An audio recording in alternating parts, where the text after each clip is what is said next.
কাব্যৰ ৰত্ন হীৰেণ ভট্টাচাৰ্যদেৱৰ আজি উপজা দিন। এয়া উপজা দিনৰ কাৰ্যসূচী আৰম্ভ কৰিবলৈ লৈছে এগছি বন্তিৰে। সকলোৱে ধূপ ফুলেৰে তেখেতক শ্ৰদ্ধা নিবেদন কৰিছে।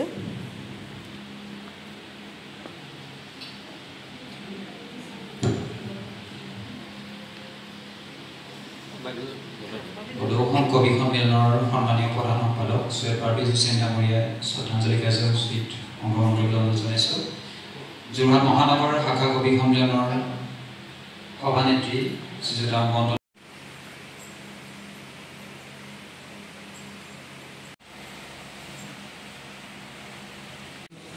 যোৰহাট মহানগৰ শাখাৰ মাননীয় সভানেত্ৰী বন্দনা বাইদেউ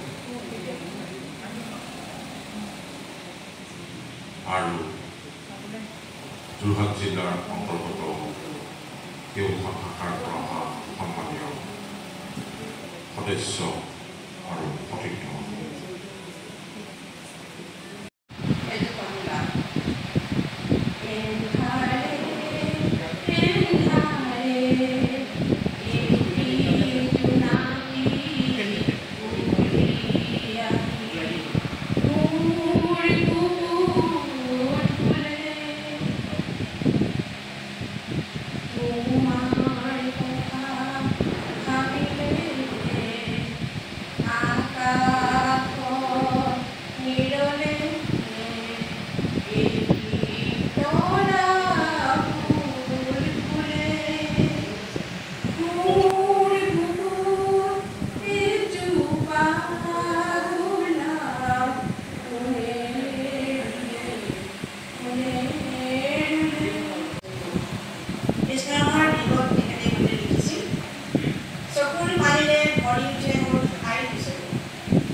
তোমাৰ পগলভ প্ৰেমে মোক চাই কৰি উৰি নিব কবি। ধন্যবাদ। তেজৰ আখৰেৰে ইমান অনুমতি বিচৰিত হ'লে তোমাৰ বাৰু কেনেকৈ চলে? শিৰোৱা আধাৰে মোক এই বুলি ক'লে, কবি মই নাচি নকৰো কালে। ব্যৰ্থতাৰ এন্ধাৰে মোক মাথো সত্য সহজে ল'বলৈ শিকালে, কবি মই নাচি নকৰো কালে। ডাঙৰীয়াৰ চোতালত এতিয়া মোক ঘৰলৈ যাবলৈ দিয়া। আইজনীৰ মাকৰ গাত নেথা, এই বুলি ল'ৰা এটা বোলে ভাল হয় বৰ। জানাইতো খেতিয়কৰ ল'ৰা ভাত বৰ চিঠা। মোক দেখোন আজিকালি বৰ অলপতে ভাত কৰি নলয়, বহুতো দূৰৰে সকলোকে মই চিনিছোঁ, সিহঁতৰ অন্তৰ মই বিশ্বাসেৰে জিনিছোঁ। শান্তিৰ চৰাইজনী আজলি ভৰাই মই দিছোঁ, ভঁৰালৰ এমুঠি ধান, পৰাণৰ এমুঠি দান। আৰু মোৰ একো নাই, মোৰ কণ্টলিত সপোনৰ উত্তাল তৰংগই মোক লৈ যায় গভীৰৰ পৰা গভীৰতলৈ, আদৰ্শৰ অধিক পৰ্বতলৈ। কবিতা পাঠ কৰিবলৈ লৈছোঁ। কবিতাটিৰ শিৰোনাম হৈছে প্ৰেমৰ কবিতা। মোৰ বুকুত কি চলে, মোৰ দুখ, মোৰ আনন্দ, কিহে আৰু ব্যাপক কৰি তোলে। মোৰ অনুভৱে অনুভৱে তোমাৰ প্ৰেমৰ গুণগুণ শব্দ। এনেকৈ দূৰ হোৱাইজনী যে তাৰ চাই ভৰি পৰে মোৰ বুকুৰ ভিতৰে বাহিৰে। ঘৰতে আছোঁ, এতিয়ালৈ এদিন আহিবা। ঘৰতে আছোঁ, এতিয়ালৈ এদিন আহিবা। তোমালৈ কথা সাঁচোতে সাঁচোতে কথাৰ দল বাঢ়িছে। বতৰ এতিয়া বৰ উলিয়াই আহিছে, দীঘল হৈ আহিছে। নৈ পাৰে পাৰে এপাক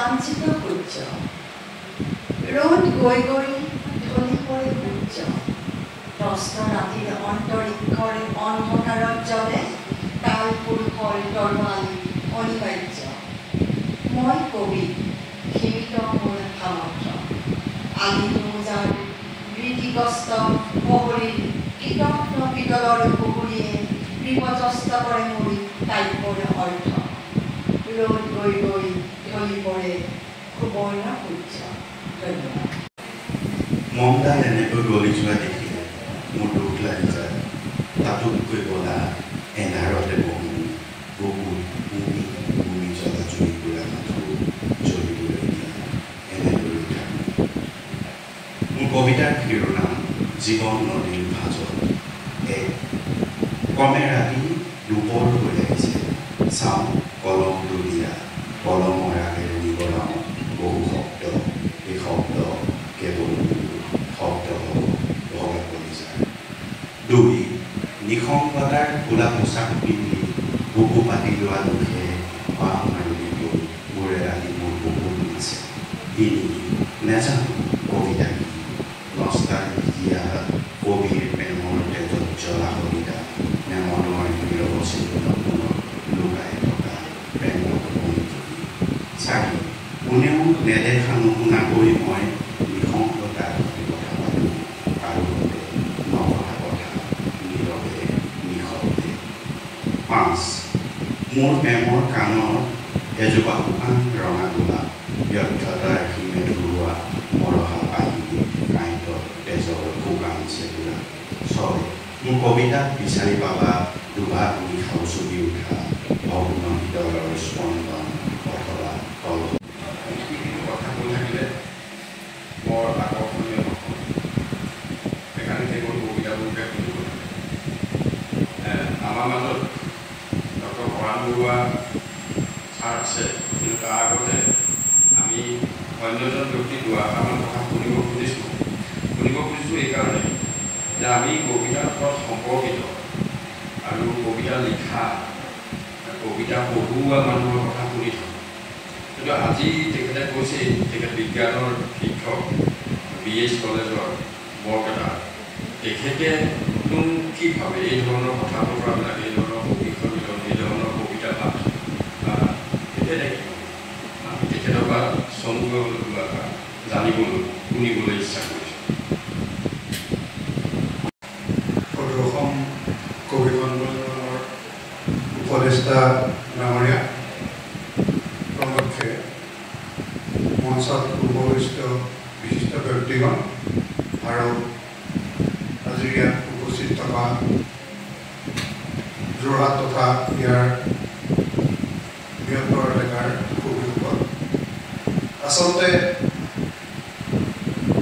সাহিত্য ভাল নোপোৱা মানুহ নাথাকে সাহিত্য সকলোৱে ভাল পায় কিন্তু কিছুমানে সাহিত্য সৃষ্টি কৰিব পাৰে আৰু হয়তো আমি তাক তাৰ ৰসস্বাদন কৰিব পাৰোঁ বা আমি তাক গ্ৰহণ কৰিব পাৰোঁ মই বিজ্ঞানৰ শিক্ষক যদিও মোৰ শ্ৰীমতী কিছু পৰিমাণে সাহিত্যৰ লগত জড়িত তেওঁ ইতিমধ্যে এখন গল্পপুথি আৰু BH কলেজ সোণালী জয়ন্তীৰ লগত BH কলেজ প্ৰকাশন পৰিষদে প্ৰকাশ কৰি উলিয়াইছে অন্য এখন কবিতা পুথি অসম কবি সন্মিলনৰ তৰফৰ পৰা বৰপেটাৰ প্ৰকাশ কৰিছে আৰু ইতিমধ্যে এটা চুটিগল্পৰ পাণ্ডুলিপি তেওঁ এক প্ৰতিযোগিতাৰ বাবে পঠিয়াইছে গতিকে তেওঁৰ লগত লাগি থাকি বা তেওঁৰ লগত য'তে ত'তে গৈ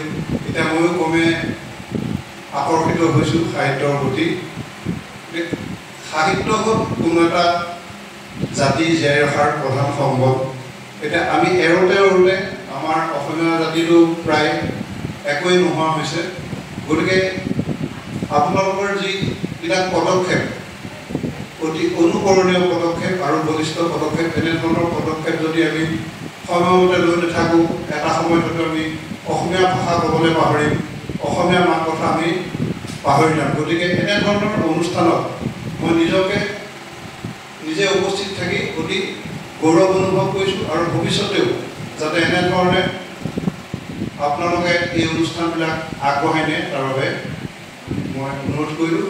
তাৰ প্ৰতি মই এটা অতি আশ্চৰ্যজনক বুলিয়েই ক'ব বিচাৰিছোঁ যে কুতুবুদ্দিন আহমেদ ডাঙৰীয়াৰ স্মৃতি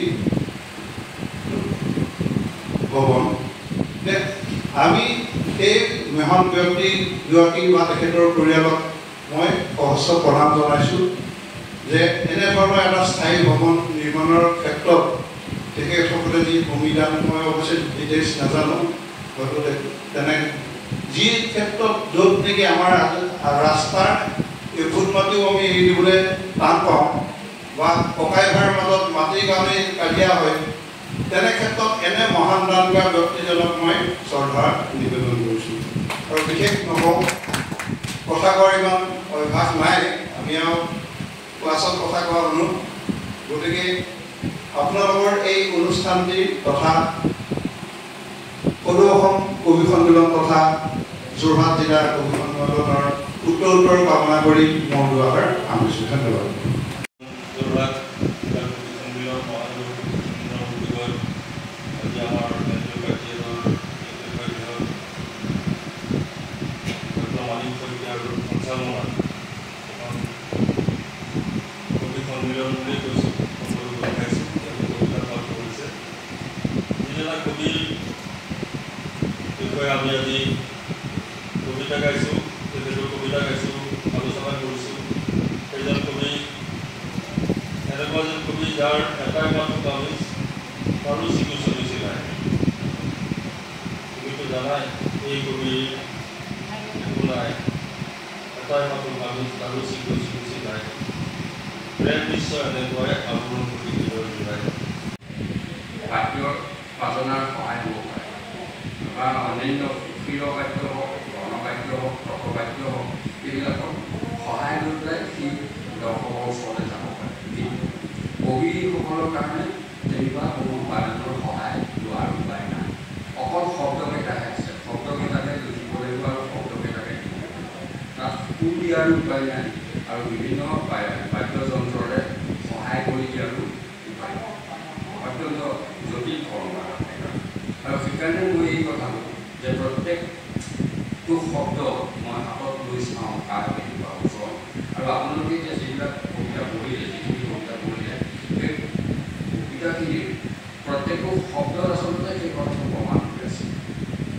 তেখেতে এটা শব্দ ব্যৱহাৰ কৰোঁতে কিমানবাৰ ভাবে কিমানবাৰ এটা শব্দকে লৈ থাকে চাগে সেইটো তেখেতে যিখিনি শব্দ কাঞ্চি আমাৰ যদি গ'ল সুগন্ধি পখিলা বুলিয়েই হওক বা অন্য নামেই হওক তাত প্ৰমাণ কৰি আছে।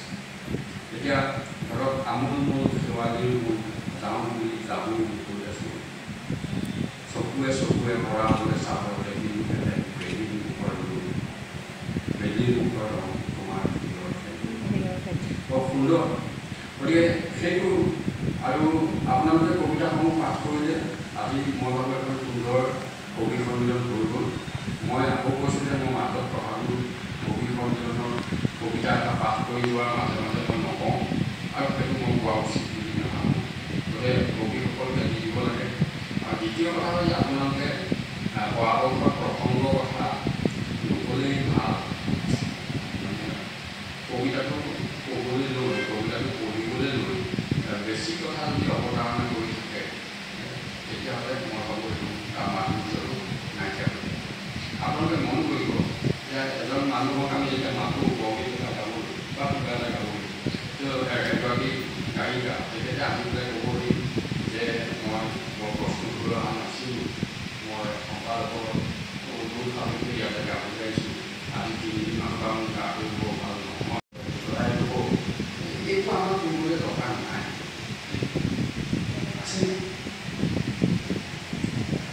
আপোনাক মানে বৰগীত এটা গাবলৈ কোৱা হৈছে আৰু আপুনি বৰগীতটো গাব লাগে। মোৰ কথাটো কোনমতে আছে আপোনাক কবিতা এটা গাবলৈ কোৱা হৈছে আপুনি কবিতাটো গাব লাগে। তাৰ প্ৰসংগ কথাবিলাক অত্যন্ত প্ৰয়োজনীয় নগ'লে আকৰ্ষণীয় নহয়। যদি দুই এটা কবিতা দুই এষাৰ কথা নগ'লেও নহ'ব সেইকেইটা ক'ব লাগিব সেইটো চাব। আৰু মই যোৰহাটৰ বাহিৰৰ অন্য কবি সন্মিলনতো দেখিছোঁ যোৰহাটত যিসকলে কবিতা পাঠ কৰে খুব সুন্দৰকৈ পাঠ কৰে। যোৰহাটত প্ৰসংগৰ কথা কোৱা মানুহৰ সংখ্যা কমিছে। পোনপটীয়াকৈ কবিতাটোতে সোমাই যায়, পোনপটীয়াকৈ কবিতাটো পাঠ কৰে। আৰু মই কবিতা পাঠৰ ক্ষেত্ৰত মই তিনিটা কথা কৈছোঁ যে এটা হৈছে কবিতাটো সুন্দৰকৈ লিখিব লাগে, ভালকৈ লিখিব লাগে, প্ৰতিটো শব্দ চাই চিতি ব্যৱহাৰ কৰিব লাগে। দ্বিতীয় কথা, কবিতাটো খুব ভালকৈ পাঠ কৰিব লাগে। পাঠ কৰা খেলিমেলি হ'লেও অসুবিধা। আৰু 3 নম্বৰটো এইটো আমাৰ সকলোৰে দায়িত্ব যে কবিতাটো ভালকৈ লিখা কবিতাটো, ভালকৈ পাঠ কৰা কবিতাটো ভালকৈ শুনিব। যদি শুনা মানুহখিনিয়ে খেলিমেলি কৰি থাকে তেতিয়া অসুবিধা হ'ব। আমি বহু সময়ত সেইটো নাপাওঁ। কবিতাটোৱে যতন নাচি চেষ্টা কৰি পেলাই আহে, তেওঁ যিমান পাৰে ভাল কৰিবলৈকে চেষ্টা কৰে, কিন্তু ইয়াত থকা মানুহবিলাকে তেওঁক কোনো সহযোগিতা নকৰে। সেইটোও বিচাৰি লাগে। গতিকে যিহেতু আমি এটা সূক্ষ্মতম কলাৰ লগত জড়িত হৈছোঁ, গতিকে আমি মানুহবিলাকো তেনেকুৱা ধৰণে সতৰ্ক হৈয়ে থাকিব লাগিব, সতৰ্ক হৈয়ে শুনিব লাগিব, সতৰ্ক হৈয়ে আমি আমাৰ চাল চলন অন্তত সেই সময়ছোৱাত আমি কৰিব লাগিব। তেহে কবিজনৰ পৰ্যাপ্ত গুৰুত্ব দিয়া হ'ব। আৰু শেষৰ কথাটো কৈছোঁ মই যে একমাত্ৰ অসমীয়া সাহিত্যত, মই অন্য সাহিত্যৰ কথা ক'বলৈ নাজানো, অসমীয়া সাহিত্যত একমাত্ৰ এনেকুৱা বীৰেন ভট্টাচাৰ্যই কবি যিজনে কেৱল কবিতা লিখি আজিও সমগ্ৰ অসমত তেখেতৰ নাম চৰ্চিত কৰিছে। বাকী ধৰক আমি কৈছোঁ যে মই অসমীয়া, উৰুৰ পশ্চিম মেলি হেৰি কৰি স্বৰ্ণপুৰী ৰাজ অন্তপুৰ বিজয় সপোন দেখি আহিলো যিদিনা উজনি মুখত মেলি গতিয়নি বা বাদক দবা বাদক শংখ বাদক নিজৰ একেলগে কিন্তু অকল কবিতা নহয়। এই বাদক দবা বাদক শংখ অভিনয় কৰিব আমাৰ আগত কৈছোঁ আমি উন্নতি কৰোঁ। তেখেতসকলে কবিতাও লিখিছে, উপন্যাসো লিখিছে, চুটিগল্প লিখিছে আৰু শেষতো লিখা। কিন্তু অকল কবিতা বুলি চিঞৰ যুগমীয়া হৈ থকা মানুহ হৈছে এই ভট্টাচাৰ্য। সেইটো মই বাৰু একত লিখিছে। বাকীসকলে আপোনালোকে মনত পেলাওঁচোন, আমি যে গাই থাকোঁ যে বিষ্ণুৰা ভাই ইয়াৰ কিমান জাতি, বীৰেন্দ্ৰ কুমাৰ ভট্টাচাৰ্য কিন্তু কবিতাৰ উপন্যাস হিচাপে দেখিছোঁ। আপোনালোকে বাকীসকলেও মনত পেলাওক। গতিকে বীৰেন্দ্ৰ ভট্টাচাৰ্য সেইটো কাৰণে গতিকে মই আপোনালোকক আজি এটা কথাই কৈ শেষ কৰিছোঁ, সেইটো হৈছে যে প্ৰতিটো শব্দ কালত লৈ চাওঁ কাৰ কিমান ওজন, আৰু প্ৰতিটো শব্দ জিলাত দি চাওঁ কাৰ এই বাক্যকেইটাই মনত ৰাখিব। আৰু চৰ্চা কৰাৰ সময়ত এই শব্দকেইটা, এই বাক্যকেইটা বাক্য কিমানে মনত ৰাখিব। তেতিয়া অযথা যিকোনো শব্দ আৰু আপোনাৰ কলমলৈ নাহে। অযথা যিকোনো শব্দ কলমলৈ আৰু এটা কথা কবি সন্মিলনৰ কাৰণে মই শিক্ষক বুলি কৈ আছোঁ।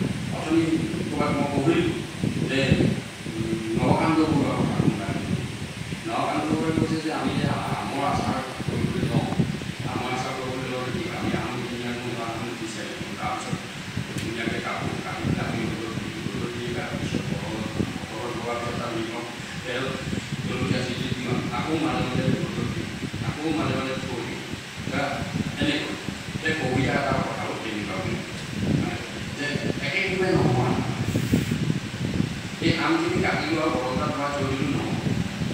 আমাৰ বহুত বহুতৰ কবিতা দেখিব চকলীয়া লোৱা বতৰত ধোৱাই ভাল আচাৰ হ'বলৈ ধোৱাই তাৰ যত্ন ল'ব লাগিব। আৰু এই আমৰ চকলকেইটা আপোনালোকে শব্দ বুলি ধৰিবলৈ উলিয়াব পাৰে।